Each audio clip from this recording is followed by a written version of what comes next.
என்னடா பாட்டெல்லாம் போட்டு பயங்கரமாக கிளம்பிட்டேன்னு பார்க்குறீங்களா? ஆனால் நம்ம Coimbatore Kerala one day trip தாங்க. கிளம்பலான்னு சொல்லிவிட்டு நாங்கள் கேரளா கிளம்புனோம். ஆனால் அங்கே பார்த்தீங்கன்னா கிளைமேட்டு வேறுங்க. மதிய டைமில் தான் போனோம். நீங்களே வீடியோவில் பாருங்கள் எந்த மாதிரி கிளைமேட்டுன்னு.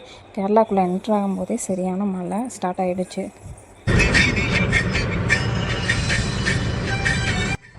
கேரளாவுக்கு வந்து இப்படி ஒரு சோதனையான ஆகிப்போச்சு. ஊட்டிக்கு போன மாதிரி ஃபீல் ஆகிடுச்சு. அந்த மாதிரி இருந்துச்சு கிளைமேட்டு.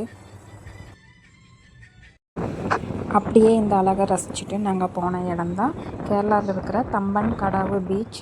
இந்த பீச்சில் போனவுடனே காரை விட்டு கீழேயே இறங்க முடியலைங்க. அப்படி ஒரு மலை. அந்த மலையிலையும் போய் பீச்சையாவது பார்த்துட்டு வந்துடலான்னு சொல்லிட்டு கீழே இறங்கி நாங்கள் போனோம். அங்கே போய் பார்த்தா தண்ணி கலரே வந்து கருப்பாக இருந்துச்சு. அங்கே பீச் ஓரத்தில் இருக்கிற மண்ணும் கருப்பாக தான் இருந்துச்சு. இனி காற்று காலத்தில் அப்படி தான் இருக்குமா இல்லையான்னு தெரியல.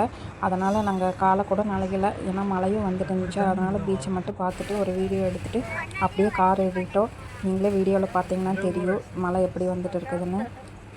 சரியான மழை. வெளியே ரோடும் கூட எதுவும் தெரில, போகிற வண்டிகளை எதுவும் தெரில. அந்தளவுக்கு சரியான மழை. அதுலேயும் அடுத்த பீச் போகலான்னு சொல்லிவிட்டு நாங்கள் பக்கத்தில் இருக்கிற இன்னொரு பீச்சுக்கு போனோம். அந்த பீச் வந்து ஓஹோ பீச். இந்த பீச் எங்கன்னா ஃபஸ்ட்டு போனால் தம்பன் கடாவு பீச் பக்கத்துலேயே தாங்க இது இருக்குது. இந்த ஓஹோ பீச் வந்து நாங்கள் யூடியூப்பில் வீடியோ பார்த்து தாங்க போனோம். ரிவ்யூ வந்து நல்லா தான் கொடுத்துருந்தாங்க. பிளேஸ் ஓரளவுக்கு ஓகே தான். நம்ம போய் குழந்தைங்களோட போய் விளையாடுறக்கு பிளேஸ் வந்து நல்லா தான் இருக்குது. ஆனால் வெயில் காலத்தில் போனால் நல்லாயிருக்கும். நாங்கள் வந்து அங்கே மழை காலம்னே தெரியாமல் போயிட்டோம். ஏன்னா கோயம்புத்தூரில் வந்து இப்போ இந்த சீசன் வந்து நல்லா வெயில் அடிச்சுட்டு தான் இருக்குது. அதனால் கேரளாலேயும் அப்படி தான் இருக்குதுன்னு நினச்சி போயிட்டோம். ஆனால் அங்கே சரியான மழை. சரி பரவாயில்ல, போனதான் போய் சுற்றி பார்க்கலான்னு சொல்லிவிட்டு நாங்கள் உள்ளே போய் என்ட்ரானோம். பிளேஸ் ஓரளவுக்கு ஓகே தாங்க. கார் பார்க்கிங் ஏரியாலாம் ரொம்ப நல்லாவே இருந்துச்சு. கார் நிறையா நிற்கிறக்கு இடமெல்லாம் இருக்குது. அந்த மலையிலையும் கூட சுற்றி பார்க்குறக்கு நிறைய பேர் வந்திருந்தாங்க. ஒருவேளை எங்களை மாதிரி தெரியாமல் போனவங்களா இல்லை அந்த ஏரியாலேயே இருக்கிறவங்களான்னு சொல்லி எங்களுக்கு தெரியல. ஆனால் நிறைய பேர் இருந்தாங்க. சஷ்டி வந்து ரொம்பவே குளிரில் நடுங்க ஆரம்பிச்சிட்டா. ஏன்னா ரொம்ப மழையாக இருந்துச்சு. ஃபஸ்ட்டு போன பீச்சில் மழையில் நனைஞ்சிட்டே வந்து கார் ஏறினோமா, அதனால் வந்து எங்களுக்கு இங்கே வந்து இறங்கினோடனே நல்லாவே குளிர் அடிக்க ஆரம்பிச்சிருச்சு. இனியா வந்து ஃபோட்டோ எடுக்கணும்னு சொல்லிவிட்டு அங்கே இந்த தென்னை மரத்தில் ஏறி உட்காந்துட்டா. ஃபோட்டோ எடுங்க வீடியோ எடுங்கன்னு சொல்லிவிட்டு அப்படியே இவங்க 2 பேர்த்தையும் ஃபோட்டோ வீடியோ எடுத்துகிட்டு சரி உள்ளே போய் பார்க்கலான்னு சொல்லிட்டு போனோம்.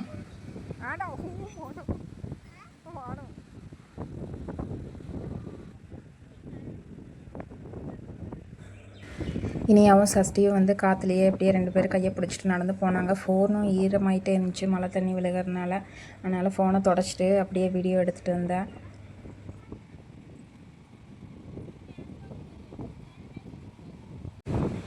இந்த சேர் பார்க்குறக்கு ரொம்ப அழகாக இருந்துச்சு. அதனால் அதையும் வந்து ஒரு வீடியோ எடுத்தாச்சு. சேரு டேபிளெல்லாம் போட்டு வச்சுருக்காங்க. யாராவது ஸ்நாக்ஸ் சாப்பிட வந்து உட்காந்து சாப்பிட்றக்கு இருக்கட்டும்னு சொல்லிட்டு மேலேயும் கவர் பண்ணியிருக்காங்க. அதனால் மழை வந்தாலும் அங்கே உட்காந்து சாப்பிட்றக்கு பிரச்சனை இல்லை. இது வந்து ஒரு ஃபோட்டோ எடுக்கிறதுக்காக போல் மரத்தாலேயே செஞ்சு வச்சுருந்தாங்க. சரி சஷ்டி அங்கே நிற்க வச்சு ஒரு ஃபோட்டோ எடுக்கலான்னு சொல்லிட்டு நிற்க வச்சுருந்தேன். ஆனால் பிள்ளைக்கு பயங்கர குளிர் போல் நடுங்கிட்டே நின்றுட்டு இருந்தா.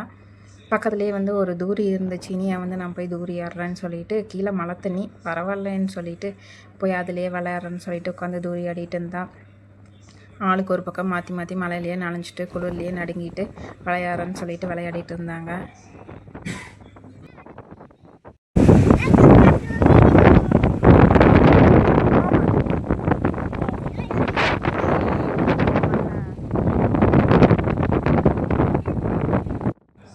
அவங்க விளையாடிட்டு இருக்கும்போது அங்கே பக்கத்தில் தென்னை மரத்துலேருந்து தேங்காய் கீழே விழுந்துச்சு.